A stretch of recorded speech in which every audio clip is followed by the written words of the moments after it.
Graphing rational functions.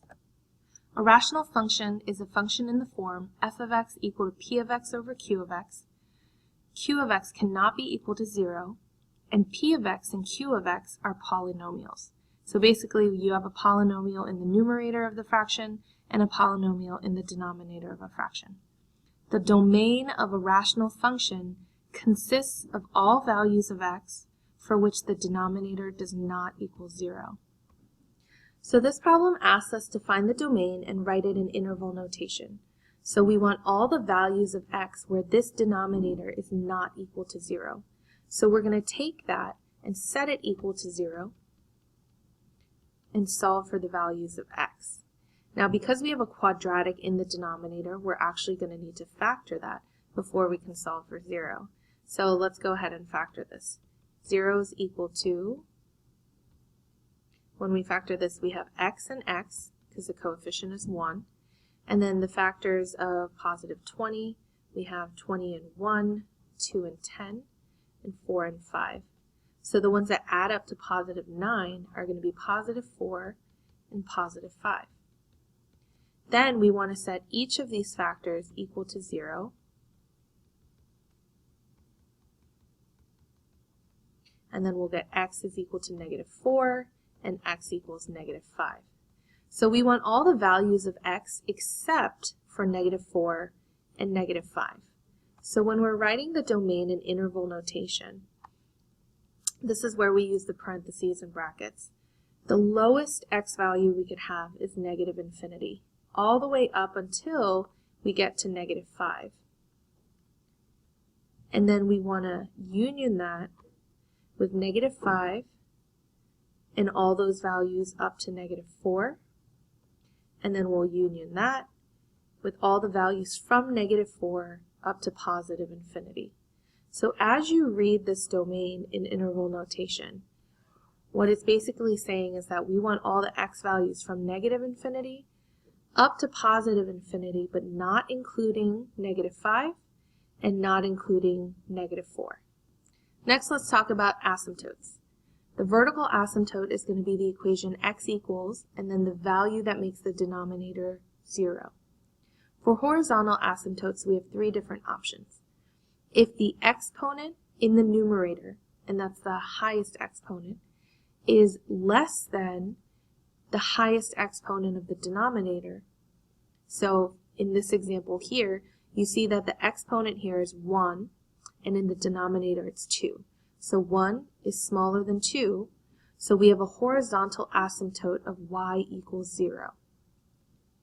If the exponents in the numerator and denominator are equal to each other, like in this example, we have a leading exponent of 1 and an exponent of 1, so they're exactly the same, then the horizontal asymptote is going to be the equation of the line y equals and the leading coefficients. So those leading coefficients, 3 over 5, that's going to be our horizontal asymptote. If the exponent in the numerator is greater than the exponent in the denominator, so in this example you see x squared, that squared is greater than x to the first, then there is no horizontal asymptote. Next, let's talk about holes in x-intercepts. So if you have a rational function and p of x and q of x have a common factor, then there is a hole in the graph.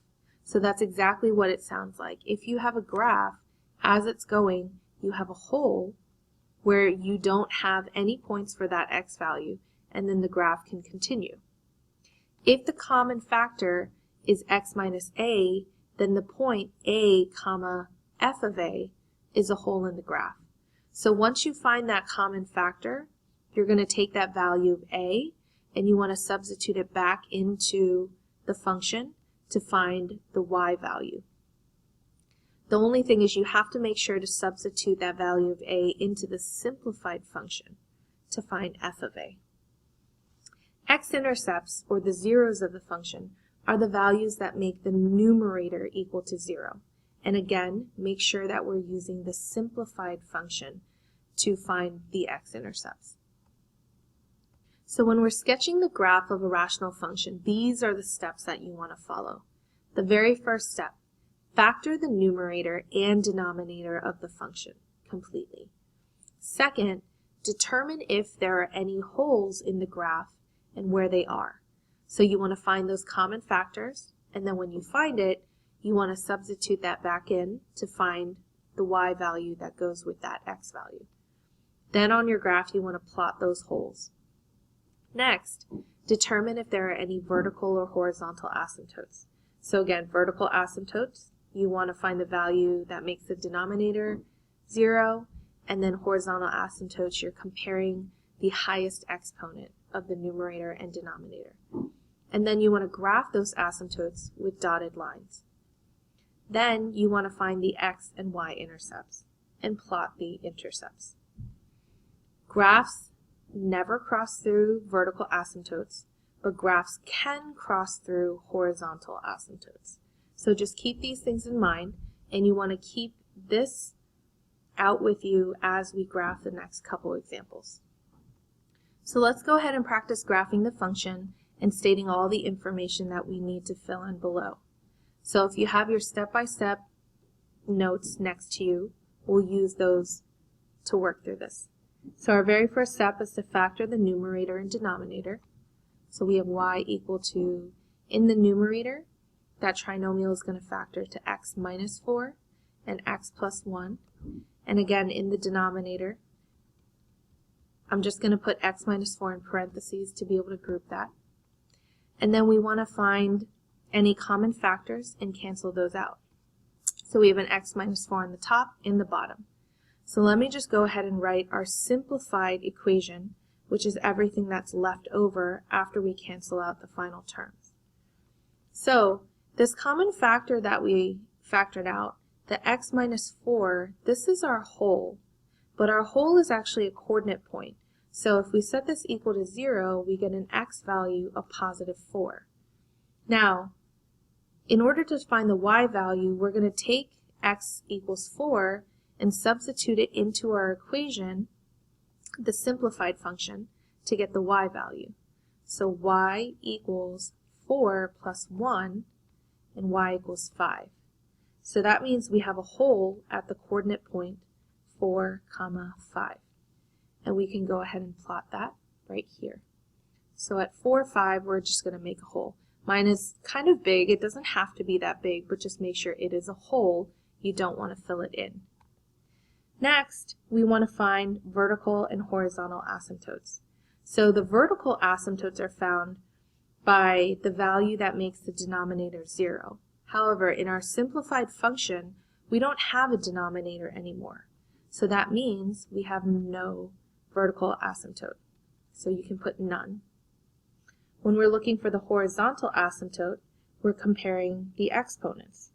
So again, because we don't have a denominator, you could consider this as a denominator of a constant of 1. So since the exponent in the top is greater than the exponent in the bottom, that means that we have no horizontal asymptote either. Next, let's go ahead and move on to the x-intercepts and y-intercepts.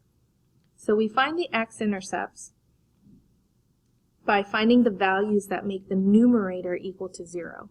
So x plus 1 is the numerator, so we're going to take x plus 1, set that equal to 0, and we get x is equal to negative 1.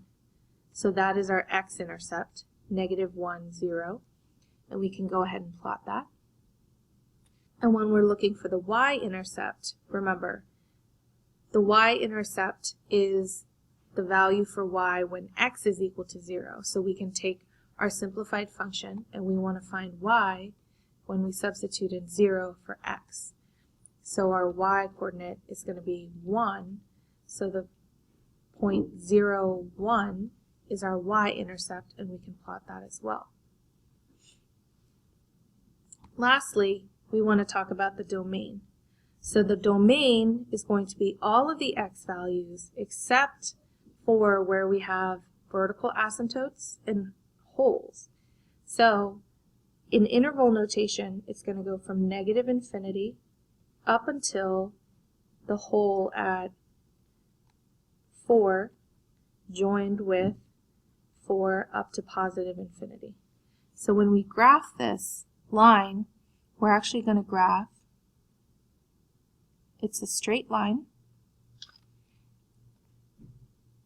and it goes all the way up to the hole, and then we continue on the other side of it. So this is a sketch of this function. If you're ever uncertain of what your graph is supposed to look like after you plot the holes and intercepts and asymptotes, you can always use your calculator to see the general sketch of the graph and just make sure that you apply it to the graph that you need to sketch out. So let's go ahead and walk through one more example together. So our first step again is to completely factor the numerator and denominator. So when we factor the numerator, we have x minus 2 and x plus 1. And in the denominator, we have x minus 1. We're supposed to find any holes if possible, where here we don't have any common factors in the numerator or denominator, so we actually have no holes. And then for the vertical asymptotes, we need the values that make the denominator 0. So that denominator, x minus 1, we want that equal to 0, so x equals positive 1. So we have a vertical asymptote at the line x equals positive 1. So we can make our dotted line for our vertical asymptote. And then for our horizontal asymptote, we need to compare the exponents. So since we didn't take out any holes, we can compare the exponents here. So again, since the numerator has an exponent greater than the denominator, we have no horizontal asymptotes. For the x-intercept, these are the values that make the numerator equal to 0. So the numerator, we've already factored it, so we want to take x minus 2 equal to 0, and also x plus 1 equal to 0. So we'll get x equals positive 2 and x equals negative 1. So that means we actually have 2 x-intercepts. And we can go ahead and plot those. And then for the y-intercept, we want the value of y when x is 0. So let's go ahead and substitute that in. So we have 0 minus 2, 0 plus 1, over 0 minus 1. So that's really y is equal to negative 2 times 1 divided by negative 1. So negative 2 divided by negative 1 is just going to be positive 2. So we have a y-intercept of 0, positive 2 here. Now in listing our domain in interval notation, remember we're looking at the vertical asymptotes and the holes. The only x value we can't have is positive 1. So we go from negative infinity up to 1, and we union that with 1 to positive infinity. So when we're sketching this graph, if you're not 100% certain of how to sketch this, again, use your calculator. Just graph the rational function and then look at the graph in order to make your sketch.